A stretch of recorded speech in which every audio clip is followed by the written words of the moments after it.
வணக்கம். நான் doctor Muthukumar, HOD and senior consultant nephrologist, Aishwarya hospital, OMR.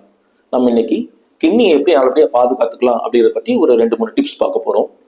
முதல், நம்ம தண்ணி குடிக்கிற பழக்கம். நிறைய பேர் பார்த்தீங்கன்னா ஏசியில் வேலை செய்வோம், ஐடியில் வேலை செய்கிறவங்க, அவங்கெல்லாம் பார்த்தீங்கன்னா எனக்கு தாகமே எடுக்கலை, வேர்த்துக்கலை, நான் நிறைய எனக்கு வேலை பண்ணலை, தாகம் எடுத்தால் தானே தண்ணி குடிப்போம் அப்படின்னு சொல்லிட்டு தண்ணி நிறைய குடிக்காமல் இருக்கும். அது மிக மிக தப்பு. ஸோ தாகமே எடுத்துக்கலைனாலும் நம்ம ஒரு நாளைக்கு அட்லீஸ்ட் 2-2.5 லிட்டர் தண்ணி குடிச்சுக்கணும். தண்ணி சரியா குடிக்கலன்னா என்ன ஆகும் டாக்டர் அப்படின்னு கேட்டீங்கன்னா, தண்ணி சரியா குடிக்கலன்னா யூரின் கான்சென்ட்ரேட் ஆகும். அதனால கிட்னில ஸ்டோன் ஃபார்ம் ஆகிறதுக்கான வாய்ப்புகள் நிறைய இருக்கு. ஸோ ஒரு முறை ஸ்டோன் ஃபார்ம் ஆச்சுன்னா மறுபடியும் ஸ்டோன் ஃபார்ம் ஆகிட்டே இருக்கும். அது நாளடைவில் கிட்னி ஃபங்க்ஷனையும் பாதிக்கிறதுக்கு வழிவகுக்கும். ஸோ அதனால தண்ணி நல்லா குடிச்சுக்கோங்க. Drink well.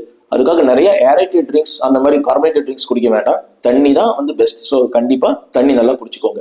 ரெண்டாவது, பெயின் கில்லர் மாத்திரைகள் சாப்பிடுறது. அடிக்கடி எனக்கு தலைவலி வருது டாக்டர், அடிக்கடி எனக்கு வயிறு வலி இருக்கு, மூட்டு வலி இருக்கு, பல்லு வலிக்குது அப்படின்னு சொல்லி நீங்களா மாத்திரைகளை எடுத்துக்க வேண்டாம். ஒரு மருத்துவர் அணுகி மருத்துவனுடைய அறிவுரையின் பேரில் மட்டுமே மாத்திரைகள் எடுத்துக்கோங்க.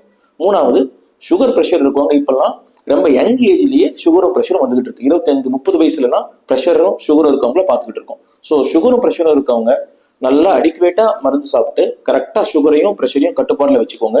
அண்ட் எக்ஸசைஸ் பண்ணி some sort of exercise, at least walking 30 minutes per day, அந்த மாதிரி வாக் பண்ணி சுகரையும் ப்ரெஷரையும் கண்ட்ரோல்ல வச்சுக்கிட்டீங்கன்னா கிட்னியை சேஃபா பாதுகாத்துக்கலாம். Drink well, keeps your kidney safe, stay healthy. Thank you.